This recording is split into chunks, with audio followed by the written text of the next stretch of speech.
Morning, everybody. Welcome back to Just Keep Parenting.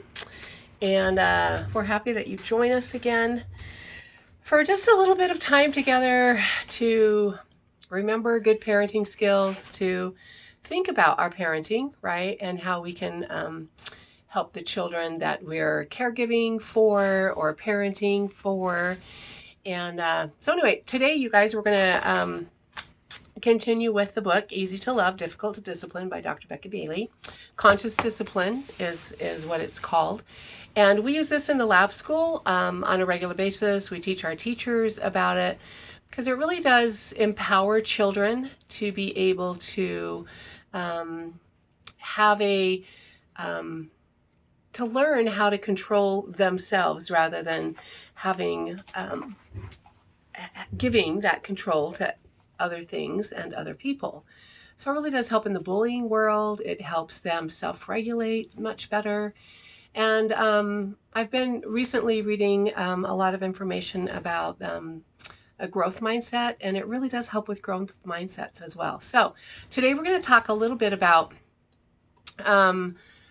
chapter 5, which is called Choices, Building Self-Esteem and Willpower, right?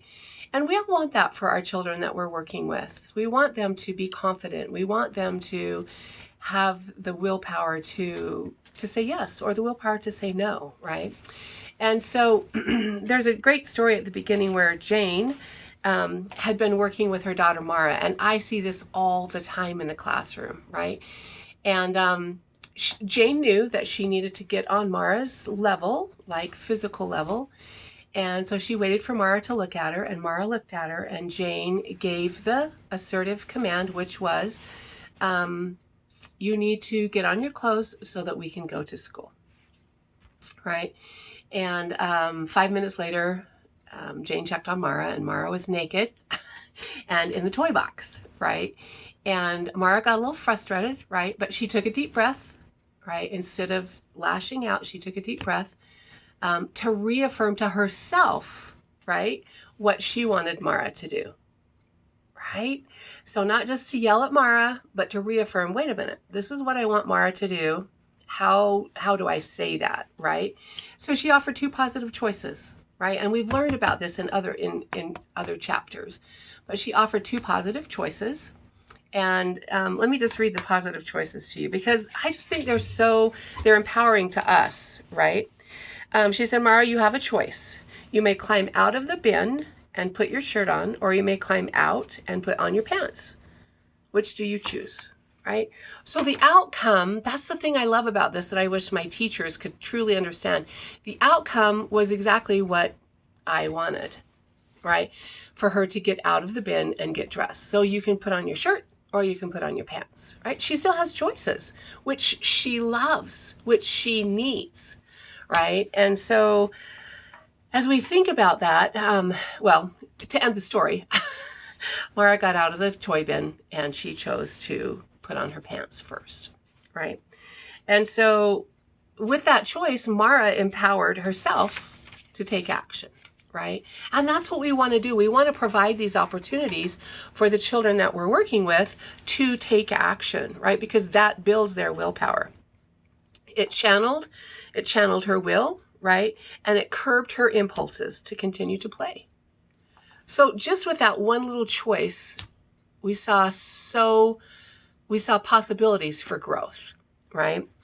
And so it's just a wonderful skill. 2 positive choices is a wonderful skill to learn as we're working with children, right? It comes from the power of free will, right? We want to do things ourselves, right? We want to be in charge, right? And so that's one of the things that we're figuring out as caregivers, as parents, is how to help our children be able to do that. So we have to acknowledge free will in others, right? Not just in ourselves, but we have to acknowledge it in others. That Mara really wanted free will, right? So great, I'm going to give it to her. I'm going to give her 2 choices, and then she can choose from there. I like to refer to this with my teachers as a funnel, right? And so we have this funnel, and with some children, you just, say, hey, it's time to go to school. Let's get ready. Boom. choices there. And then you have other children who the funnel kind of comes down a little closer together, right? And there's not as much choice. There's still choice, but it's not as big of a choice. And so with some children, I would have said right from the get-go, okay, it's time to get dressed. Do you want to put on your pants, or do you want to put on your shirt first? Right? I wouldn't have had this part, right? I would have gone completely right here to the part where it's not very, the choices aren't big, right? Because I know that if I give them too many choices, or if the choices are too ambiguous, right, they struggle with that, right? And so as you learn those contextual factors of your children and what they need from you to help them assert that power of free will, then it'll get easier for them and for you, right? The other thing that we do as we offer choices to our children is we have to think about the blame game, right? So every moment of every day we make choices, as adults, as children, right? Yet we often blame others and circumstances or things, right? He made me do it. You know, my brother, he made me do it, Mom. And I may say as a parent, don't make me tell you again, right? We're giving them that power. Or to a spouse. Now look at what you made me do. I missed the turn. We've all said these things, right?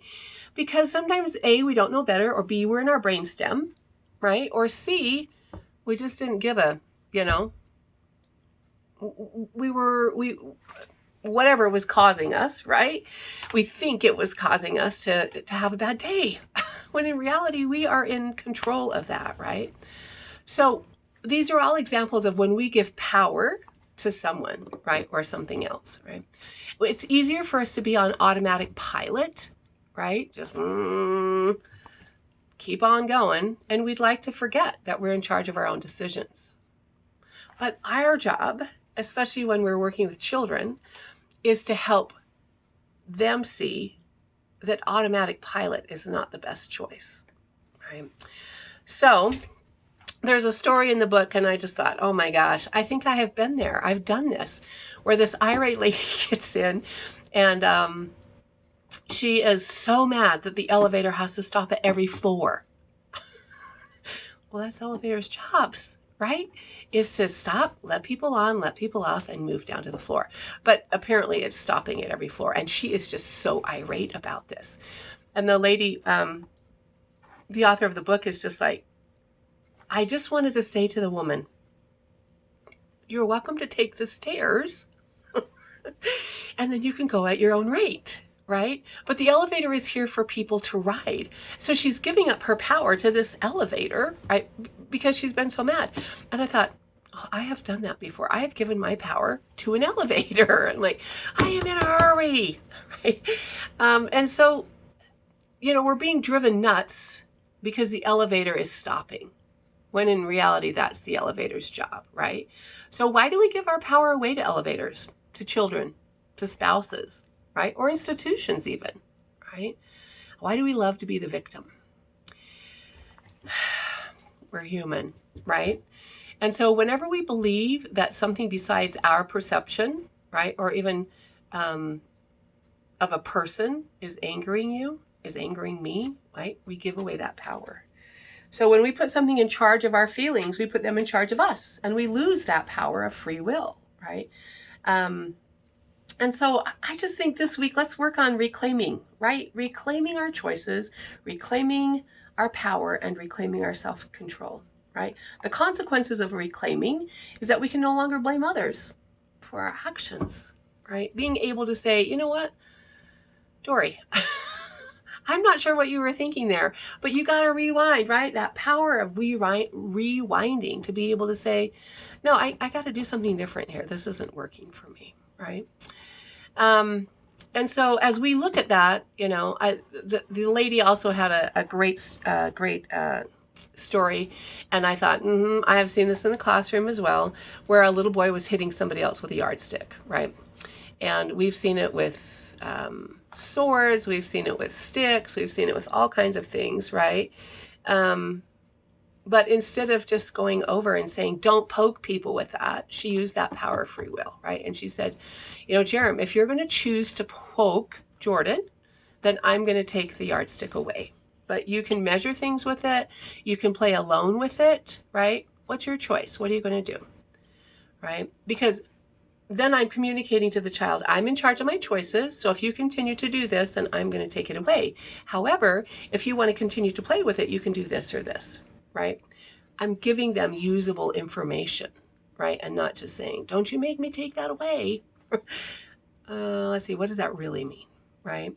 So choices are a discipline skill, my friends, and will foster the development of self-esteem and willpower for children. And that's what we all want for them, right? So as children learn how to make choices, they learn how to commit, right? And we want that for our children. They learn the value of commitment when we help them with choices. So, woohoo, let's go. Power of choices this week. See what you can do to help your kids find choices, right? So that you have power and that they have power. We're both using the power of free will.